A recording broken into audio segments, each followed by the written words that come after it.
अस्सलाम वालेकुम। Cambridge O level business studies की कंप्लीट कोर्स की वीडियोस हम बना चुके हैं। उसके बाद हमने कोर्स को दोबारा से रिवीजन के लिए क्विकली कवर कर लिया है और सारे चैप्टर्स ही कवर हो गए हैं रिवीजन में। एक सेक्शन पीपल इन बिज़नेस का एक चैप्टर छोटा सा रह गया था, इंटरनल एक्सटर्नल कम्युनिकेशन, उसको हम कवर कर रहे हैं। चैप्टर नंबर 9 है, पेज नंबर 114 है। बहुत बेसिक सी बात है, कम्युनिकेशन अच्छी होना और कम्युनिकेशन अच्छी ना होना। तो सबसे पहले तो कम्युनिकेशन प्रोसेस बच्चों वाली बात है। इंटरनल कम्युनिकेशन, एक्सटर्नल कम्युनिकेशन क्या होती है बिज़नेस की? बिज़नेस आपस में ही जो बात कर रहा है, मैनेजर अपने एम्प्लॉइज़ से, ओनर अपने मैनेजर से, ये इंटरनल कम्युनिकेशन है। एक्सटर्नल कम्युनिकेशन बिज़नेस जो अपने कस्टमर से या अपने सप्लायर से जो बात कर रहा है। एक्सटर्नल कम्युनिकेशन बेसिक भी हो सकती है, इन्फॉर्मेटिव और परसुएसिव भी हो सकती है। इन्फॉर्मेटिव का मतलब है कि कितने कैसे, कितना बिल बना भाई, कितना सामान आया भाई, और मेरा सामान ख़रीद लो प्लीज़, यानी एडवर्टीजमेंट, प्रमोशंस। तो दोनों ही कम्युनिकेशन का पार्ट हैं। कम्युनिकेशन के अंदर ज़ाहिर आपको पता है कि एक ट्रांससेंडर होता है, एक मीडियम होता है, एक रिसीवर होता है, एक फीडबैक होता है। कम्युनिकेशन का प्रोसेस याद रहेगा। एक बंदा होता है जो बात करता है, किसी ज़रिए से बात करता है, मीडियम हो गया, किसी बंदे से बात करता है, रिसीवर हो गया, और जब वो जवाब देता है तो वो फीडबैक कहलाता है। ये बता दिया कि हाँ मुझे बात पता चल गई। तो प्रोसेस ऑफ कम्युनिकेशन आसान सा है, याद होना चाहिए कि कहाँ कहाँ प्रॉब्लम्स आ सकते हैं, कम्युनिकेशन गैप कहाँ कहाँ क्रिएट हो सकता है। इस प्रोसेस में जितने एलिमेंट हैं उतने ही गैप होंगे। सेंडर का मसला हो सकता है, रिसीवर का मसला हो सकता है, मीडियम का मसला हो सकता है, और फीडबैक का मसला हो सकता है। कम्युनिकेशन वन वे अच्छी है कि टू वे अच्छी है? दोनों की अपनी अपनी जगह है। कहीं वन वे की जरूरत होती है, कहीं टू वे की जरूरत होती है। वन वे का मतलब है ऐलान कर दिया आपने, पोस्टर लगा दिया, सबसे पढ़ लो भाई। क्या उन्होंने पढ़ा नहीं पढ़ा हमें नहीं पता चलेगा, लेकिन कहीं कहीं वन वे ही जरूरत पड़ती है। रेडियो पे ऐलान कर दिया, टीवी पे ऐलान कर दिया, one way communication. Two way communication में आपको फीडबैक मिलता है कि हाँ भाई आपने मेरी बात सुन ली, समझ ली या नहीं सुन ली। तो हर दोनों के अपने फायदे या अपने एडवांटेजेस, अपनी पोजीशन है। पेज नंबर 118 पे इसकी रिवीजन समरी मौजूद है। वन वे और टू वे कम्युनिकेशन, इंटरनल और एक्सटर्नल कम्युनिकेशन। तो कम्युनिकेशन का कौन सा मेथड यूज करेंगे डिपेंड करता है क्यों कम्युनिकेशन कर रहे हैं, किस क्या मकसद क्या है। आपको अपने एम्प्लॉइज को बताना है कि कल से तुम लोगों की सैलरी बढ़ गई है, टीवी पे ऐड चला दो, फजूल बात हो गई ना। तो जाहिर है आपको ये देखना है कि आपको कितनी जल्दी बात करनी है, किससे बात करनी है, कितनी बड़ी बात करनी है, कितनी कॉस्ट कवर कर सकते हैं आप इसमें। आपकी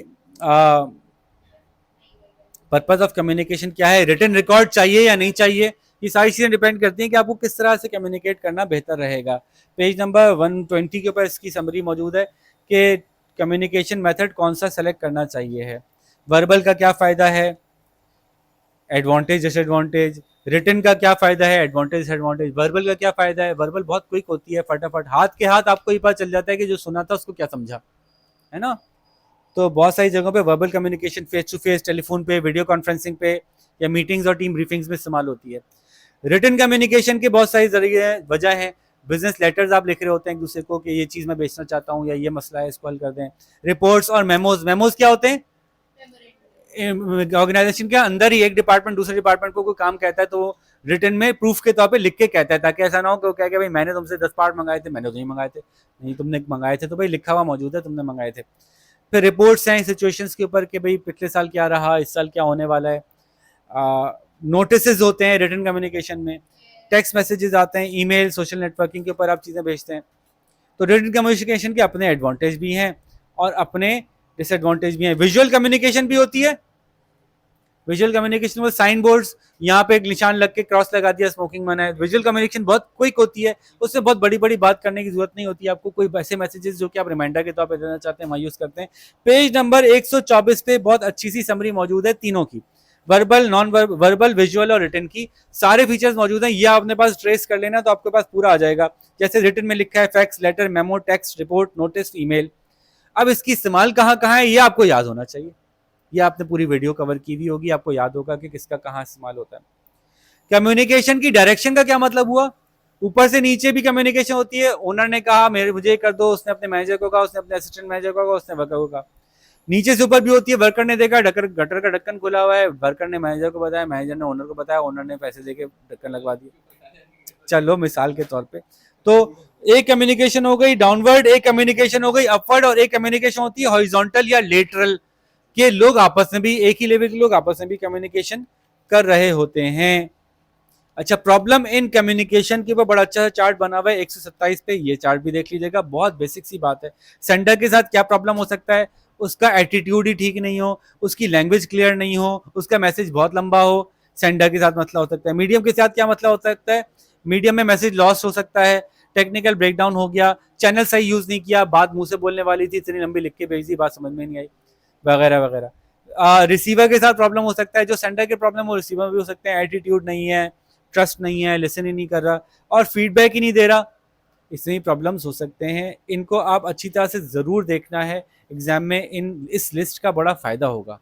ये लिस्ट आपके पास होनी चाहिए कि प्रॉब्लम्स कम्युनिकेशन में किस किस तरह के पॉसिबल हैं। तो ये छोटी सी बात रह गई थी करनी, इसको आप ज़रूर जहन में रखिएगा। ये प्रॉब्लम्स हैं ना, ये बड़े काम के हैं, कहाँ कहाँ प्रॉब्लम्स आ सकते हैं और किस किस तरह की ऑर्गेनाइजेशन में। बड़ी टॉल चेन ऑफ कमांड है, कम्युनिकेशन क्या प्रॉब्लम हो सकता है, इतना लंबा स्ट्रक्चर है कि मैसेज पहुँचते पहुँचते डिस्टॉर्ट हो जाएगा। तो इस तरह की चीज़ें जो हैं वो हमारी इसमें डिस्कस हो सकती हैं। तो ये हमने एक चैप्टर हमारा रह गया था, ये भी डिस्कशन में शामिल करते हुए कंप्लीट किया। तो यूँ हमारे कंप्लीट कोर्स का रिव्यू हो गया। आपसे इंशाल्लाह मुलाकात करते हैं अगले लेसन में। अपना ख्याल रखिएगा। अल्लाह हाफ़िज़।